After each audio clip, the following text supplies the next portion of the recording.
जरा एक सेकेंड के लिए अपने बाथरूम की इमेज इमेजिन कीजिए। फेस वॉश, मॉइस्चराइजर, सनस्क्रीन, यही सब दिमाग में आया ना। और इसके अलावा कुछ और प्रोडक्ट भी होंगे जो आप हर रोज यूज करते होंगे। एंड मेरा कहना ये नहीं है कि इन प्रोडक्टों को यूज करना गलत है, पर एक बार खुद से एक सवाल पूछो, क्या मैंने ये प्रोडक्ट सच में अपनी जरूरत के लिए खरीदे हैं, या फिर टीवी पर किसी एक्टर या एक्ट्रेस ने आपको महसूस करा है कि आपको इसकी जरूरत है। अभी भी कुछ लोगों का जवाब होगा कि उन्हें सच में इन प्रोडक्ट की जरूरत है एंड उन्होंने खुद की मर्जी से ये प्रोडक्ट खरीदे हैं। पर इस वीडियो के एंड तक आपका पर्सपेक्टिव कम्प्लीटली बदल चुका होगा। एंड एक बार खुद सोचो, क्या ये इंडस्ट्री अपने प्रोडक्ट को बेच पाएगी अगर आप खुद को सुंदर महसूस करते हो? ऑब्वियसली नहीं। इसलिए आपको एक ट्रैप में फंसाकर प्रोडक्ट को खरीदने पर मजबूर किया जाता है। एंड ये सिर्फ सरफेस लेवल है, जो आप आगे जानोगे वो इससे कई गुना डीप और शॉकिंग है। लेकिन ये जानने से पहले मेरा आपसे एक सवाल है। आज अगर आपसे कोई सवाल पूछे कि एक सुंदर इंसान कैसे दिखता है, तो आपके दिमाग में कैसा इमेज बनेगा? Fair skin, slim body, perfect jawline, almost हर कोई यही सोचता है। लेकिन अगर आप कई सालों पहले इसका जवाब पूछते तो इसका जवाब बिल्कुल अलग होता।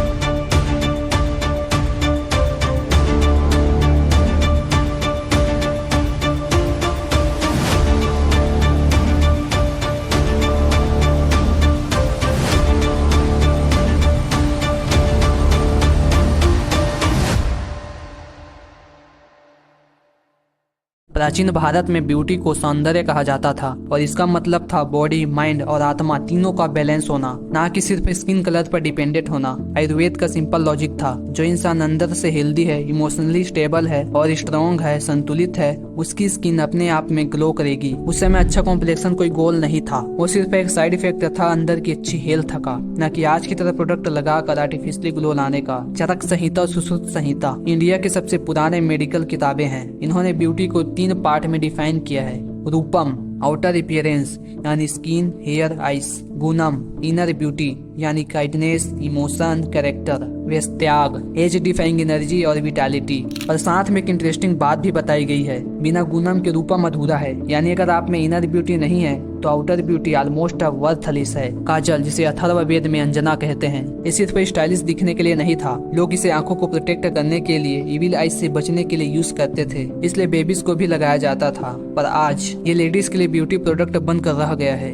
आयुर्वेद में एक सिंपल कॉन्सेप्ट है, ओजस। इसे बॉडी की स्पेशल एनर्जी माना जाता है। ये एनर्जी तभी बनती है जब इंसान सही खाना खाता है, अच्छा सोचता है और मेंटली पीसफुल रहता है। आयुर्वेद के हिसाब से इसी ओजस का इफेक्ट स्किन के नेचुरल ग्लो और आंखों की ब्राइटनेस में दिखाई देता है। आज के लैंग्वेज में बोले तो ये एक ऐसी नेचुरल प्रेजेंस या ऑरा क्रिएट करती है जो लोगों को अपने आप ही अट्रैक्ट करती है। मतलब उस समय ब्यूटी प्रोडक्ट पर नहीं बल्कि इंसान की health, life style, inner balance पर डिपेंड करती थी। और जो ग्लो उस समय इन चीजों से मिलता था, आज वही ग्लो 2000 की स्किन केयर प्रोडक्ट में ढूंढते हैं। ये थी सिर्फ बैकग्राउंड की बात, असली ट्विस्ट अब स्टार्ट होता है। ब्यूटी मार्केटिंग का एक बड़ा हिस्सा सिर्फ प्रोडक्ट बेचना नहीं होता, बल्कि आपके दिमाग को ऐसा इन्फ्लुएंस करना भी होता है जिससे आप इन प्रोडक्ट को खरीदो। और ये ट्रिक काम भी करती है, इसका प्रूफ आप खुद भी हो सकते हो। शायद आपके साथ भी ऐसा हुआ हो। पहले आपको अपनी अपीयरेंस बिल्कुल नॉर्मल लग रही थी, लेकिन जैसे ही आपने कोई ब्यूटी एडवर्टाइजमेंट देखी, अचानक आपको खुद में कोई न कोई कमी महसूस होने लगी। अगर हाँ, तो आप भी एक साइकोलॉजिकल ट्रैप में फंस चुके हो, जिसे मार्केटिंग में प्रॉब्लम सॉल्विंग ट्रैप कहा जाता है। एंड यही इस सारे सिस्टम का बैकबोन है। इस ट्रैप का पैटर्न सिंपल होता है। सबसे पहले एडवर्टाइजमेंट में आपको एक प्रॉब्लम दिखाई जाती है, जैसे dark skin, acne, wrinkles, frizzy hair, pigmentation या एजिंग के साइन। इन सबको नेचुरल फीचर्स की तरह दिखाने की बजाय एक प्रॉब्लम के रूप में दिखाया जाता है, जिसे जल्द ही फिक्स करना जरूरी होता है। लेकिन एडवर्टाइजमेंट यही नहीं रुकती, नेक्स्ट स्टेप और भी पावरफुल होता है, कॉन्सिक्वेंस दिखाना।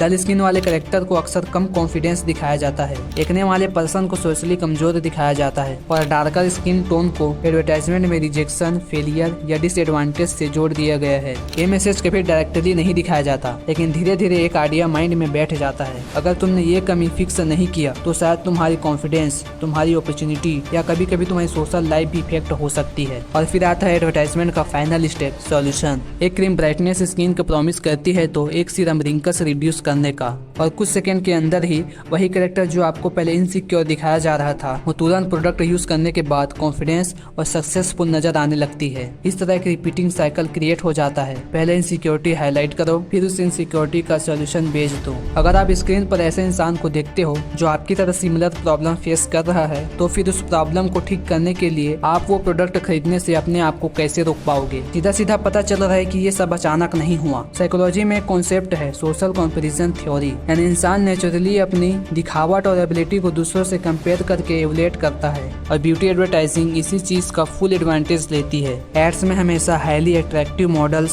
सेलिब्रिटी और इन्फ्लुएंसर्स दिखाए जाते हैं जो एक idealised version of beauty represent करते हैं। जब लोग बार बार इन इमेज को देखते हैं तो वो अपने आप को उनसे कंपेयर करने लगते हैं। रिसर्च ये दिखाती है कि आइडियलाइज्ड ब्यूटी इमेज को बार बार देखने से सेल्फ कॉन्फिडेंस रिड्यूस हो सकता है, और जैसे ही आप ऐसा फील करते हो तो ब्यूटी प्रोडक्ट सडनली सोल्यूशन जैसे फील होने लगते हैं। ये यहीं तक सीमित नहीं है, इसे और पावरफुल बनाने के लिए एक और साइकोलॉजिकल ट्रिक यूज किया जाता है, हेलो इफेक्ट। इसका मतलब जब कोई इंसान साइकोलॉजिकल अट्रैक्टिव होता है तो लोग अपने आप ही महसूस कर लेते हैं कि वो इंटेलिजेंट, सक्सेसफुल और कॉन्फिडेंस भी होगा। ब्यूटी ब्रांड्स इसी वजह से सेलिब्रिटीज को यूज करते हैं ताकि लोग उस सेलिब्रिटी की अट्रैक्टिवनेस और सक्सेस को उस प्रोडक्ट से जोड़ दे। इस इल्यूजन को और स्ट्रॉन्ग बनाने के लिए एडवर्टाइजमेंट में साइंटिफिक साउंडिंग लैंग्वेज का भी यूज होता है, जैसे clinically proven formula, advance melanin blockers या नैनो विटामिन कॉम्प्लेक्स। ये प्रोडक्ट को साइंटिफिक और भी पावरफुल दिखाती है, चाहे कंज्यूमर्स उन क्लेम्स को एक्चुअली वेरीफाई कर पाए या नहीं। ये तो कुछ भी नहीं है, सोशल मीडिया की वजह से ये सिस्टम और भी पावरफुल हो चुकी है। इंस्टाग्राम और यूट्यूब जैसे प्लेटफॉर्म पर इन्फ्लुएंसर स्किन केयर रूटीन और ब्यूटी ट्रांसफॉर्मेशन प्रमोट करते हैं, लेकिन इनमें से बहुत सी इमेज हेवीली एडिटेड और फिल्टर से भरी होती है। रिजल्ट ये होता है कि लोग सेलिब्रिटी के साथ साथ इंस्टाग्राम पर हर एक इंसान से खुद को कंपेयर करने लग जाता है। जब हर जगह आप खुद को कंपेयर करने लगते हो तो प्रोडक्ट बाय करने का अपने आप ही मन करने लगता है। यह तो सिर्फ आधी कहानी है। खास बात यह है कि ब्यूटी इंडस्ट्री इस इनसिक्योरिटी को जस्टिफाई करने के लिए साइंस का भी सहारा लेती है। आपने अक्सर गोल्डन रेशियो यानी 1.618 के बारे में सुना ही होगा। इसके हिसाब से अगर किसी का फेस का डिजाइन इस गोल्डन रेशियो से मैच करता है तो उसे ज्यादा अट्रैक्टिव और परफेक्ट माना जाता है। इसे पाने के लिए लोग इतना डिस्परेट हो चुके हैं कि वो इसके लिए इवन सर्जरी भी करवा लेते हैं, क्योंकि उनके अकॉर्डिंग सिर्फ फेस ही एक इंसान को रिप्रेजेंट करती है, पर रियलिटी बहुत अलग है। साइकोलॉजिकल रिसर्च बार बार दिखाती है कि अट्रैक्शन सिर्फ फेशियल जियोमेट्री से डिसाइड नहीं होती। Confidence, personality, body language, communication style, emotion intelligent और सोशल इन्फ्लुएंस, ये सब इक्वल इंपॉर्टेंट फैक्टर हैं। रियल लाइफ एग्जाम्पल भी इसी बात को प्रूव करते हैं। एक्टर जैसे इरफान खान, रोवन एटकिंसन और Danny DeVito mathematically perfect faces के कैटेगरी में नहीं आते, फिर भी लाखों लोग उन्हें करिश्मेटिक और मेमोरेबल मानते हैं, क्योंकि रियल अट्रैक्शन जियोमेट्री से नहीं, एसेंस से आता है, एक्सप्रेशन, वाइस, इंटेलिजेंट और पर्सनालिटी से। इसलिए ब्यूटी को सिर्फ नंबर या सिमेट्री तक रिड्यूस कर देना बिल्कुल सही नहीं है। सच ये है कि जो लोगों को सबसे ज्यादा अट्रैक्टिव बनाती है वो अक्सर कैरेक्टर और ऑथेंटिक होती है, ना कि परफेक्टली किसी चीज से मापा हुआ। एंड ऐसी बात को ब्यूटी प्रोडक्ट की एड में बिल्कुल नहीं दिखाया जाता। लेकिन अगर रियलिटी इतनी सिंपल है तो फिर दुनिया भर में एक स्पेसिफिक परफेक्ट ब्यूटी का इमेज इतना पावरफुल कैसे बन गया? इसका सबसे बड़ा जवाब मिलता है ब्यूटी कॉम्पिटिशन में। मिस वर्ल्ड और मिस यूनिवर्स जैसे कॉम्पिटिशन अक्सर ग्लैमरस सेलिब्रेशन के रूप में प्रेजेंट किए जाते हैं, जहां ब्यूटी, कॉन्फिडेंस और टैलेंट को सेलिब्रेट किया जाता है।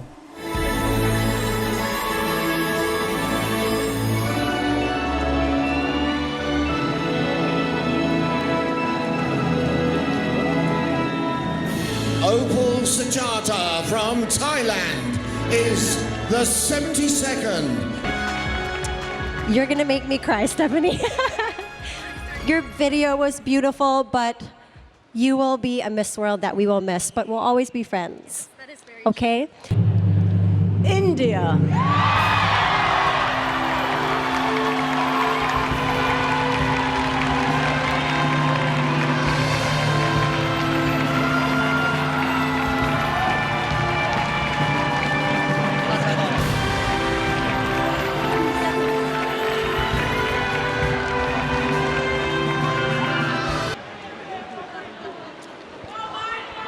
And there you have it, Miss World 2017.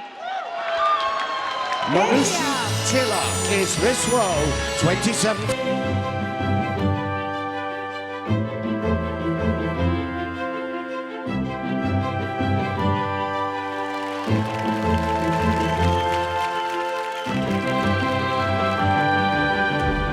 Stage पर क्राउन, लाइट्स और ऑडियंस होती है, लेकिन इस चमक धमक के पीछे एक और चीज चल रही होती है, एक केयरफुली डिजाइन मार्केटिंग मशीन। हैरानी की बात यह है कि ब्यूटी कंपटीशन का कॉर्पोरेट कनेक्शन नया नहीं है। मिस यूनिवर्स कंपटीशन खुद 1992 में एक स्विम सूट कंपनी कैटलीना ने लॉन्च किया था। रीजन सिंपल था, मिस अमेरिका विनर ने उनके स्विम सूट में पोस्ट करने के लिए मना कर दिया था, तो कंपनी ने अपना खुद का कंपटीशन बना लिया जहां विनर्स उनके प्रोडक्ट को प्रमोट करते थे। यानी शुरू से ही ब्यूटी कंपटीशन सिर्फ कंपटीशन नहीं था, वो मार्केटिंग प्लेटफॉर्म थे जहां ब्रांड्स अपने लिए मॉडल पिक कर पाए। आज ये कॉम्पिटिशन्स ग्लोबल शो बन चुके हैं जिसे दर्जनों देशों में लाखों करोड़ों लोग देखते हैं। ब्रांड्स के लिए ये मेसिव एडवर्टाइजिंग अपॉर्चुनिटी होती है। रिसर्च ये दिखाती है कि ब्यूटी कंपटीशन के साथ जुड़े ब्रांड्स को लगभग 67% व्यूअर्स याद रखते हैं, लेकिन नॉर्मल एडवर्टाइजमेंट में ये नंबर सिर्फ 23% होता है। यानी 3 गुना ज्यादा अटेंशन इन ब्रांड्स को इन ब्यूटी कंपटीशन में मिलता है। इसका मतलब ये है कि कंपनी सिर्फ अपने लोगों को स्टेज पर प्रेजेंट नहीं कर रही होती है, बल्कि वो अपने प्रोडक्ट को बेचने की कोशिश कर रही होती है।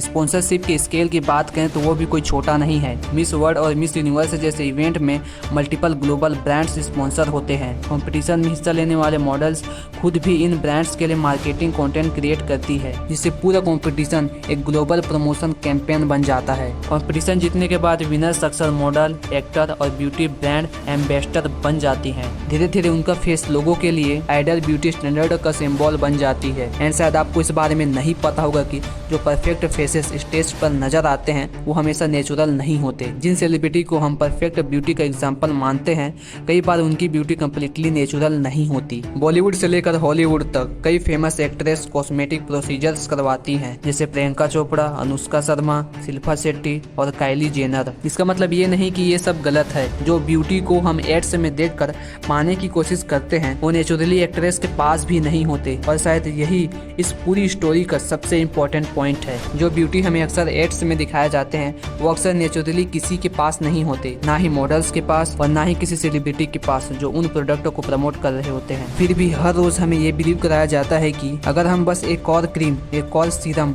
या एक और ट्रीटमेंट यूज कर लें तो शायद हम भी उस परफेक्ट ब्यूटी के थोड़ा और करीब पहुंच जाएं, और इसी चेस पर पूरी ब्यूटी इंडस्ट्री टिकी हुई है। लेकिन अगर हम हिस्ट्री को देखें तो ब्यूटी कभी भी सिर्फ skin tone, perfect face, perfect jawline तक लिमिटेड नहीं थी। सौंदर्य का मतलब था एक इंसान का पूरा प्रेजेंस, उसकी हेल्थ, उसकी कैरेक्टर, उसकी एनर्जी। और शायद इसी वजह से जो लोग हमें रियल में अट्रैक्टिव लगते हैं उनमें सिर्फ फेस अच्छा नहीं होता, उनमें कॉन्फिडेंस होता है, एक टाइप का इमोशन होता है और एक नेचुरल ऑथेंटिसिटी होती है। इसलिए नेक्स्ट टाइम जब आपको कोई ब्यूटी एडवर्टाइजमेंट दिखे तो बस 1 सेकेंड के लिए रुक कर सोचिए, क्या ये प्रोडक्ट मुझे ब्यूटीफुल बना सकते हैं, या फिर ये मुझे पहले थोड़ा इम्परफेक्ट फील करवा रहे हैं और फिर मुझे कुछ बेचने की कोशिश कर रहे हैं। क्योंकि जब आप गेम को समझ जाते हो तो ब्यूटी इंडस्ट्री का सबसे पावरफुल वेपन, आपकी इनसिक्योरिटी, काम करना बंद कर देती है।